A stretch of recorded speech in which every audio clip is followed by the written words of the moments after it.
Hello, my name is Chris and I will look at the 2023 Mazda CX-50. And just what is a Mazda CX-50? Think of it as a slightly larger CX-5 that was adventured up. Interestingly, it is lower in height than the CX-5 to allow easier access to the roof rack, despite a higher ground clearance. At the time of this video, on the Mazda website, there are two models available, the GSL and the GT. The entry-level CX-50 GSL comes with a 10.25-inch center console display, Mazda Harmonic Acoustics 8-speaker sound system, wireless Apple CarPlay and Android Auto, 4 USB ports, partial digital dash, power rear liftgate, a power sliding panoramic roof, leatherette trimmed upholstery, heated front seats, 10-way power driver's seat with lumbar support, a heated leather steering wheel, dual zone climate control, unique 17-inch wheels, LED headlights, body contoured power side view mirrors with LED turn signal indicators, dual outlet exhaust, a 2.5-liter naturally aspirated 4-cylinder engine, 6-speed automatic transmission with all-wheel drive and a 2,000-pound towing capacity.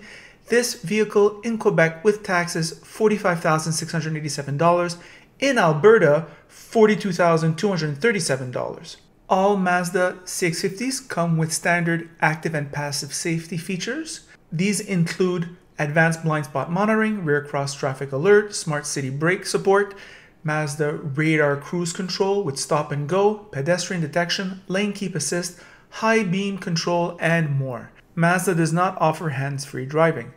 This package is pretty darn complete if you ask me. Our tester is the GT. It adds Bose 12-speaker audio system, frameless auto-dimming rear-view mirror with HomeLink, navigation, wireless phone charging, 6-way power-adjustable front passenger seat, leather seating surfaces, 2-position driver seat memory linked with the exterior mirrors, ventilated front seats, premium trim inserts, heads-up display, 360 view monitor, emergency lane keeping and blind spot assist, traffic jam assist, front and rear parking sensors, smart city brake support, and adaptive front lighting. There's also 20-inch machine-cut alloy wheels with black metallic accent, automatic folding side mirrors, adaptive LED front lighting system with auto leveling, LED tail lights, and auto-dimming driver's side exterior mirror. Our GT Turbo gets larger exhaust outlets, 2.5-liter turbocharged 4-cylinder engine, which makes 227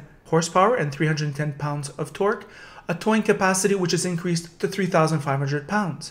Here it is on the road. Hello car lovers! Today Ross brings me the Mazda CX-50 GT all equipped with the turbo engine 2023.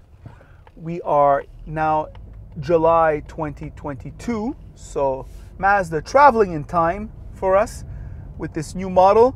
What to say about it? Well, it's a little bit bigger than the CX-5 and it's more rugged, adventure oriented. There's a little bit more room than the CX-5. I was sitting behind myself, a bit more room, sitting in front, decent room. Its competitors, some of them do a bit better in terms of just raw space. Where its competitors do a bit better also is in terms of the visibility. Here the side windows very small. The forward window is average. You're still sitting up high, have a commanding view of the road.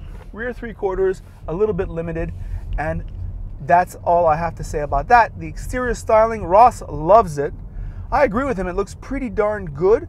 I am more of a CX-5 kind of guy for the looks, and Ross is clearly more of a CX-50 kind of guy. Ross has more of an outdoor vibe than I do. So it's nice to see to compare the two reactions. I could tell he loved it, and I can see who this vehicle will appeal to. It is beautiful on the outside. The paint color is very nice. The front end is beautiful. It's very hard to make a nice front end now with the front crash, pedestrian safety requirements that manufacturers have to do. They're losing a little bit of their design range. Mazda makes beautiful front ends. It's beautiful cars really, but the front ends, it's kind of amazing. Sitting here on the inside, I was driving on the highway for quite some time before. Very quiet on the highway. We have here a beautiful interior. Mazda is an interior design company. I love this interior. The only thing I will say is that on other Mazda models, the Bose speaker grills are sometimes made of like an aluminum. Now here they're all dark. However, it does sound just as good. The infotainment, I live in Quebec. I know dozens of Mazda owners, and every single Mazda owner tells me, Christopher, you get used to the infotainment interface. It's not a problem. I've driven many Mazda vehicles, and I must say the screen is sharper than ever. In terms of the snappiness of the reactivity, it is very good. But in terms of the user interface, all my friends, all my acquaintances are liars. It sucks. I don't enjoy using it. And it's just one of those things. It's like when you talk to some Tesla owners who tell you, oh, during the winter you don't lose that much range.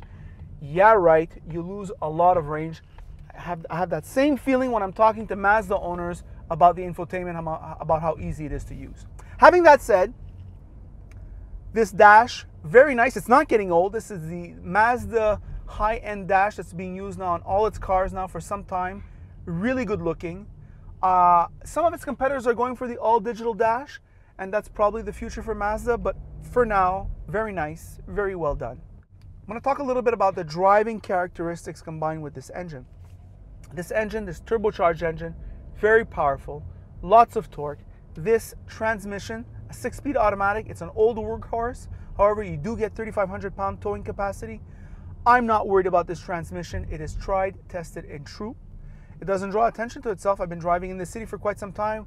We went on the highway for a long time. I have no problems to report, none.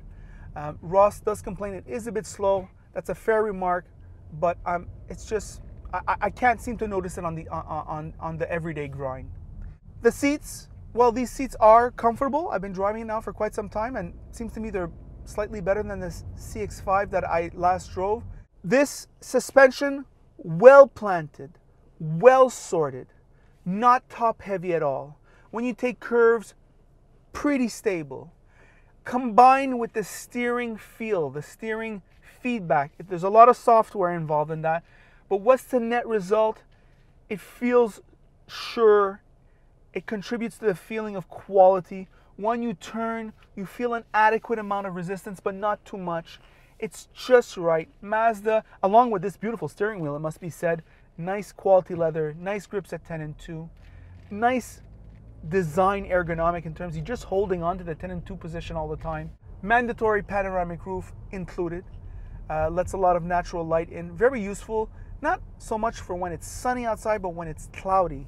These vehicles have a tendency to get dark on the inside. These are usually dark interiors. Panoramic roof does a good job. I have a point to make. One of my acquaintances just bought a Mazda CX-50 Signature, which is their all-equipped model. He bought it because he wanted an Audi-like experience, imagine. And he's so happy with his vehicle. By focusing on interior quality and care in the terms of their assembly from the exterior, their design, Mazda is kind of setting itself up to be the classy, the value added in terms of design. And I think when you're paying $45,000 now, $47,000 for this vehicle, transportation excluded, and it has so many competitors, RAV4, CR-V, the Subarus, everyone. It's just craziness, right? There's so many good competitors. You've got to stand out. You have to stand out. And Mazda is standing out. So very good on that level. This is a great vehicle. I'm enjoying my test drive. And that's all I have to say about the CX-50. By the way, if you like this video, like it. If you don't like it, don't like it. And if you really like it, well then of course, you should subscribe. And that is it.